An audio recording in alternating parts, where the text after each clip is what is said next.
తెలంగాణ సచివాలయం ఉద్యోగుల నిరసనలతో దద్దరిల్లింది. రాష్ట్ర జేఏసీ పిలుపు మేరకు మధ్యాహ్న భోజన విరామ సమయంలో ఉద్యోగులు భారీ నిరసన దీక్ష చేపట్టారు.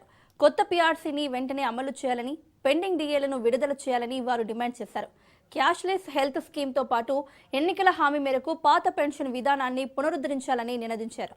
ఈ కార్యక్రమంలో జేఏసీ నేతలు శ్రీనివాసరావు, గిరి శ్రీనివాసరెడ్డి సహా పలువురు ఉద్యోగ సంఘాల ప్రతినిధులు పాల్గొని తమ డిమాండ్లు తీర్చుకుంటే ఉద్యమం ఉధృతం చేస్తామని హెచ్చరించారు.